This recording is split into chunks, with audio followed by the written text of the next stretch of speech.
Hi guys, and welcome to our little mini series, Let's Chat Endometriosis. Literally crying. So in pain.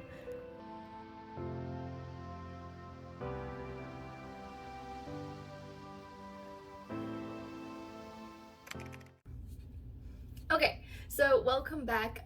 We've discussed a few topics so far, and I've got so many more that I want to talk about, but I've pushed this one to the front of the queue just because I've posted a few TikToks and Instagram reels, and I'll post it over here for you guys to kind of like see it. And there was one or two comments that kind of bugged me. I don't know how to explain it, but it bugged me. So let's get into today's topic of endometriosis myths versus fact. And yeah, basically that is what we're talking about today. And I'll just quickly dive into the little reason why I want to talk about this is there were a few comments on a video that said, oh, I tried this herbal thing, or I tried yoga, or I tried this, and it cured my endometriosis or PCOS or whatever.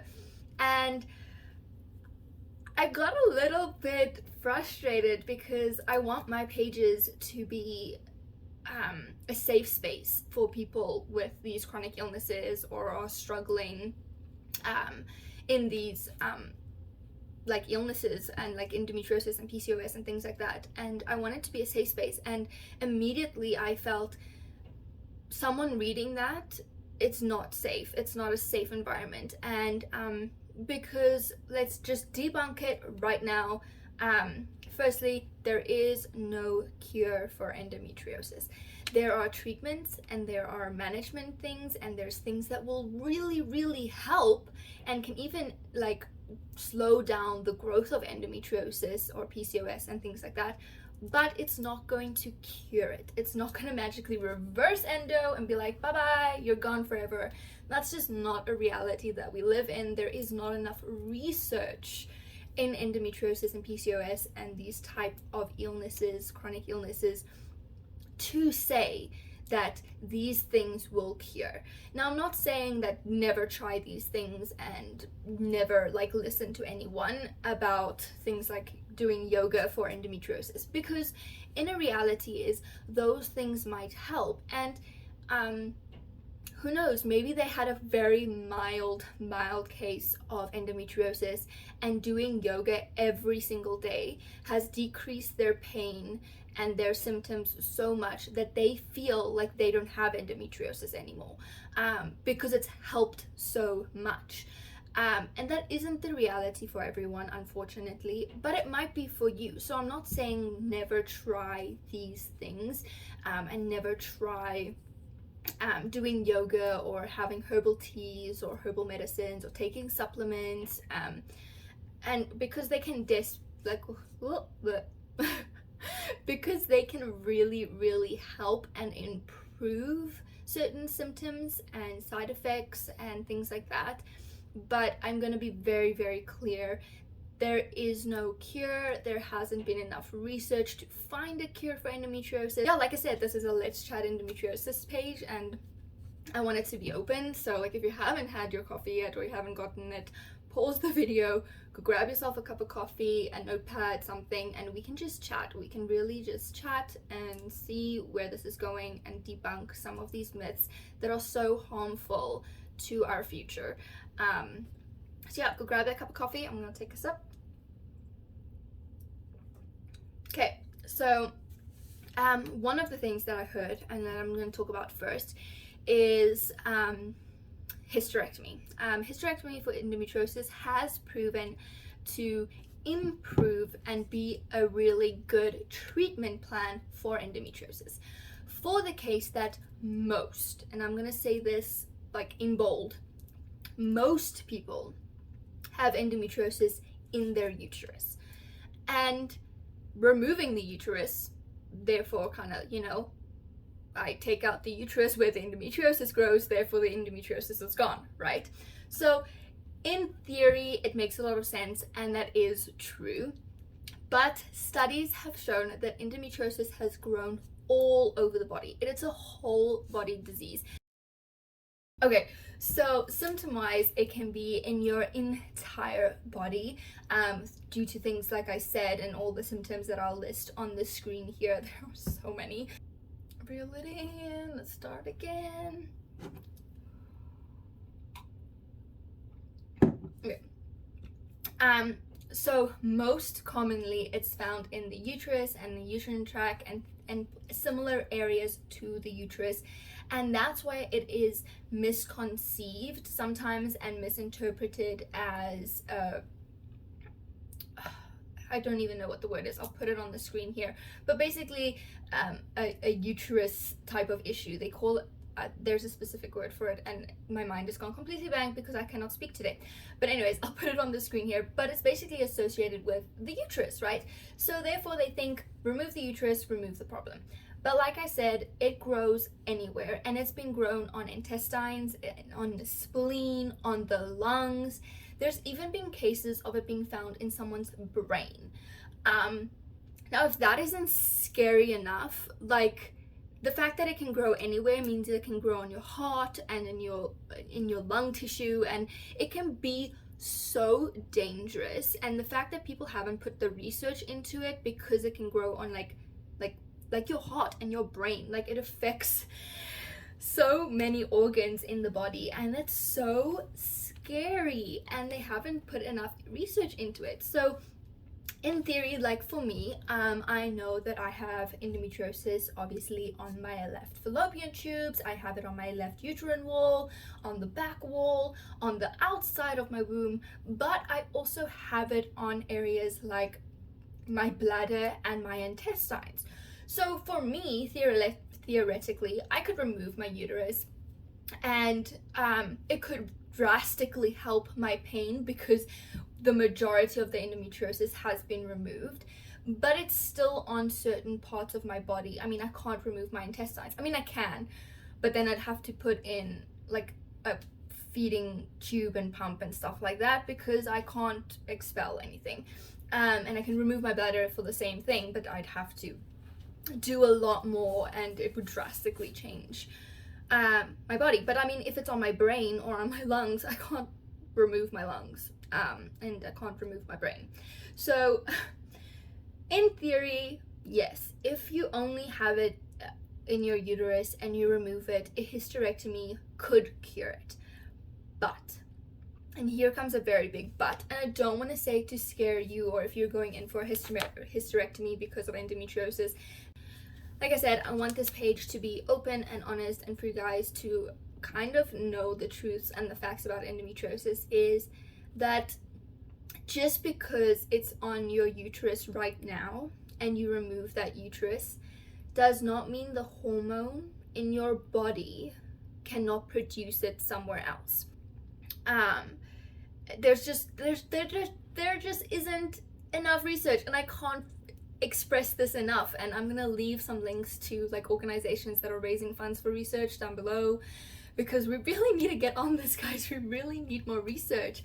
So yeah, I could remove, like, say you have it only on your fallopian tubes, but you remove them, and that's great, or you remove your whole uterus and everything like that, but in 3 years they find it on your lungs, right? Like, there's no 100% for sure way that we can prevent it. And that's another myth, is they're like saying, like, have omega-3s, eat a lot of fish, do this, do that, have more estrogen or progesterone or what.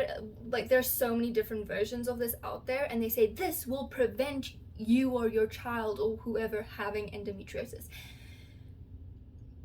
Now, there's some truth to it, because those are the same things that we use as treatments. So therefore, it makes sense that if you do them ahead of time, that they could decrease your chances. And I'm saying that very, like, in bold again, decrease your chances of getting endometriosis.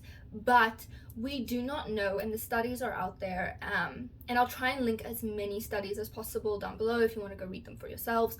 But yeah, there is no defined reason for why endometriosis grows. We haven't figured out that this thing over here is the cause of endometriosis. So if we can prevent this, then you won't get it. There just isn't that kind of luxury of knowing what causes it.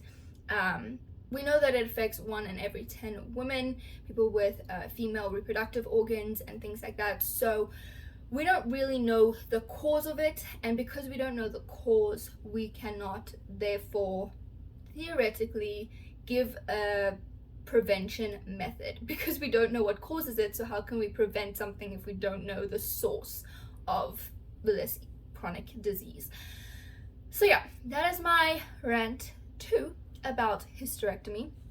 Now let's go on to my most emotional rant of the day, and the most triggering. So I'm just going to put a trigger warning out here. It's to do with pregnancy and infertility, and if this is not supportive to your journey, then skip forward. I'll try and leave a time code somewhere in the corner to the next myth. But this is a very sensitive topic to me, and I might get really emotional. So yeah, I might get very emotional in this topic. So if you're willing to sit here and cry with me, have your cup of coffee ready, have your box of tissues ready, like, come cry with me. I need to stop before I say this. This myth is out there, and it is so harmful. So harmful. Pregnancy will cure endometriosis. Great, thanks Karen. Like, I'll just get pregnant right away. Okay, first of all, endometriosis has been known to cause infertility, and most people only find out they have endometriosis through the infertility journey and finding out that they can't get pregnant and going through IVF and different things and realizing, oh, I have endometriosis. And that's when they find out, through the infertility process. Like, I'm lucky enough to know that I already have it, so I can put in treatments and things in place before trying to get pregnant. But I mean, in saying that, it's been a while and I'm still not pregnant. Not to give too much detail away, but it's not happening for me right now. Okay, so to say that pregnancy will cure endometriosis when someone is already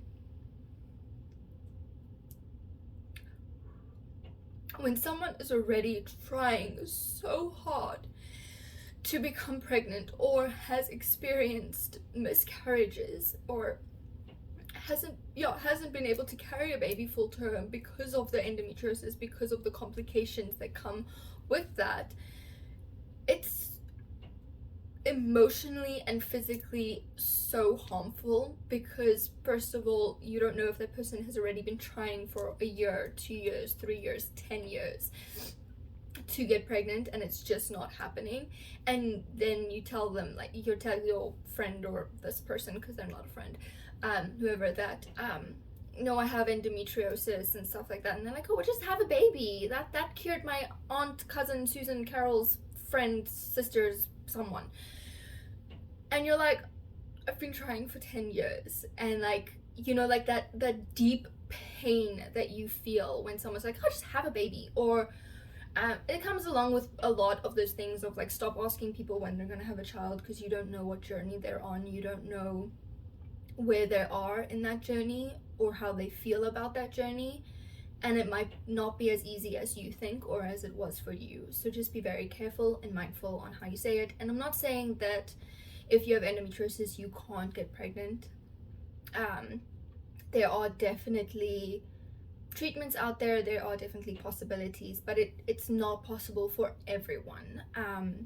So yeah, the fact of saying pregnancy can cure endometriosis when there's a lot of fertility factors and infertility factors that go along with endometriosis is very damaging. Well, at least personally to my soul, and my heart breaks every time. And I was like, yeah, I want nothing more than to hold a little baby in my stomach and then in my arms, but that isn't happening, or I've lost that baby, or I wasn't able to carry it full term. It's so harmful. So please just debunk that myth right now. It might, and I get where it's coming from. So let me just insert this here. I get where it's coming from, because when you are pregnant, the hormones that help endometriosis grow, so those hormones that accelerate the growth of endometriosis or make endometriosis grow when you're pregnant is like hit pause, and the endometriosis stops growing, right? Which is like, oh my gosh, fantastic. Like, but to get to the point where you're actually pregnant is a lot harder than what people think. So even then, if you get pregnant and the endometriosis stops growing, right, as soon as that baby is born, there's no more hormones in your body that's gonna pause. It's gonna go like, okay, the baby's out, unpause, and then the endometriosis is just gonna continue to grow again, right? So realistically, I can't be pregnant 24/7 for the rest of my life. That's the only way I could possibly cure my endometriosis with pregnancy, is if I was pregnant 24/7 for the rest of my life. And if you logically think about that for like even just a millisecond, that makes no sense, right? You can't be pregnant 24/7 for the rest of your life. And considering the factors of how hard it is to get pregnant, that's definitely not an option. So debunking that myth, kind of throwing it out the window. Please stop advising people to do this. I get it that it's coming from a good place, but if you're going to suggest it, just be aware of the factors that come with it, and be aware that it might not be as easy as you think, and also realize that it's not a cure, and the place that it's coming from is that the hormones stop growing while you're pregnant, but after pregnancy the chances are extremely high that the endometriosis will then unpause and continue to grow again.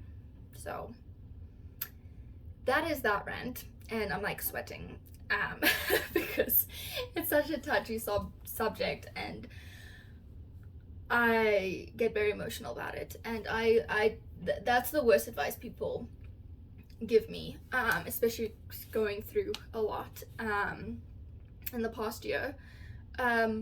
It's just not sound advice. So sorry, not sorry, just stop saying it. And let's go on to let's go on to a little bit of a lighter subject of like mini myths and mini cures and mini things, but they're more treatments. So things that, like those two, like the hysterectomy and pregnancy, are things that like just logically when you think about them full term, like they're not gonna cure it, but they're also not viable treatments. The rest that I'm gonna kind of discuss could be for you, because everybody is unique and everyone's body reacts differently, could be viable for you. So things like yoga, it does not cure or heal endometriosis, not even by a long shot, not even gonna mention it, but certain movements and certain poses can help with the inflammation pain, can help with blood circulation, can help with the digestive issues that you might have with regarding the symptoms of endometriosis. So it might help the symptoms, but it's not going to help the cause. And I hope that makes a lot of sense. And this is with a lot of things like herbal treatments and supplements and yoga, and like I'll list a whole bunch over here. These are all considered treatments, and they're going to help treat the symptoms and help manage the pain and manage the symptoms, but it's not really going to treat the cause, the actual endometriosis. So I just want to put that separation out there right now, that they don't cure, they just treat and manage. And if you can wrap your head around that. Okay, so keeps cutting out. So yeah, I'm just gonna say it again in a sense of that if you can realize that all these things are treatments and management options, and they won't cure or solve the issue, they can just help, then that is a lot better advice to give. Instead of saying, hey, yoga cured cousin whoever's friend's endometriosis, you should do it, saying that I heard that it really drastically improved their pain management. It really helped with their symptoms of bloating and digestive tract issues. And I heard really good things that it helps manage endometriosis. Have you given it a try? Is much better advice than saying, hey, it cured them, because the word cure, and I'll get into it just a little bit, the word cure is a trigger word in chronic illness. So yeah, when you hear chronic illness and the word cure, they don't go together, because a chronic illness is something you have for life, and the word cure means that it can go away and you won't have it anymore. And those two just like are like the magnets on the opposite end of the pole. Like, they just will not stick, they won't go together.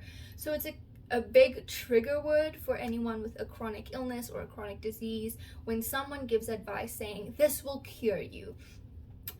Because in actual fact, it's just not true. A chronic illness means you have it for the rest of your life, and there's just ways to manage and treat it.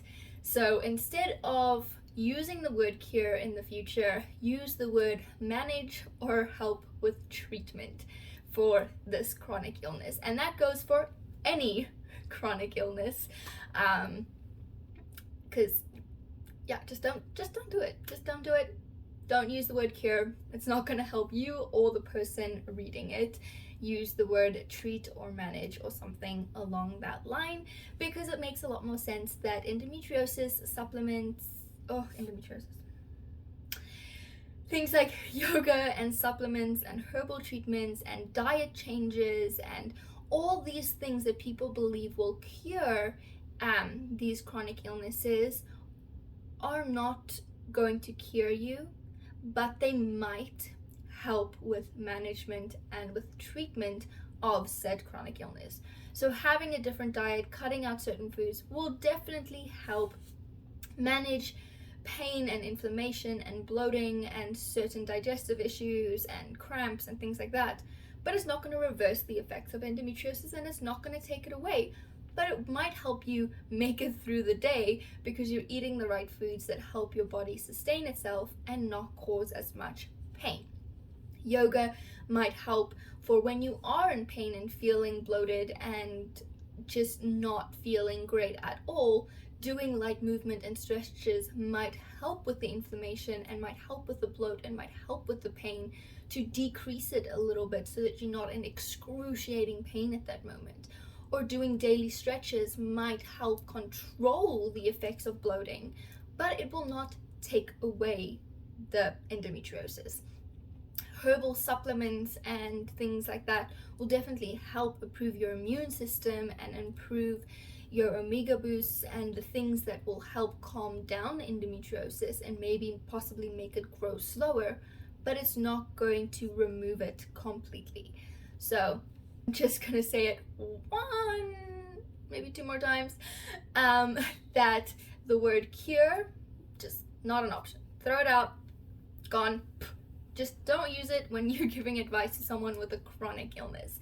Rather replace that word with treatment or management, because chances are it might actually help. And if someone's like more open to listen to you when you say this treatment helped manage X and Y symptoms, rather than saying it just cured it, snap, gone, forever, never to be heard of again, that they're more willing to be open and to listen to you when you replace the word cure, like just throw it out of your vocabulary when it comes to a chronic illness and replace it with treatment or management or something like that. So I hope that was helpful. I hope we debunked some myths, and yeah, I hope this was a good chat for you guys. I'm like out of breath.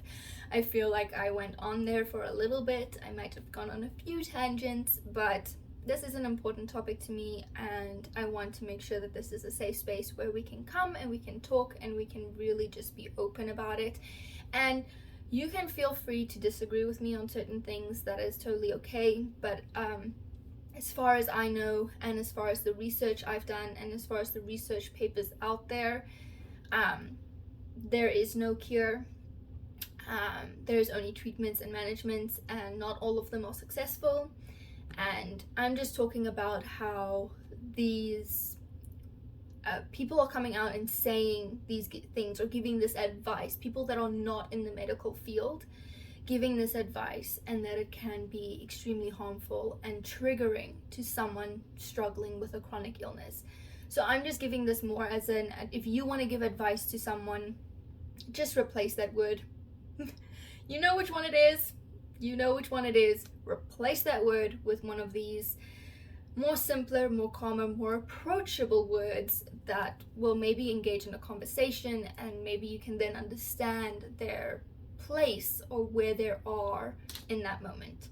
So yeah, that's it for endometriosis Let's Chat. Hope you guys enjoyed it. If you guys have any other myths that I need to debunk, let me know down below, or if you're not sure if it's a myth or a fact, let me know, and we can make this a little series and talk more about specifically research topics and things like that. So I'm going to list the rest of the playlist over here, and I hope you guys have a really good day, and I hope that you guys feel better if you're struggling with endometriosis or PCOS or any type of chronic illness.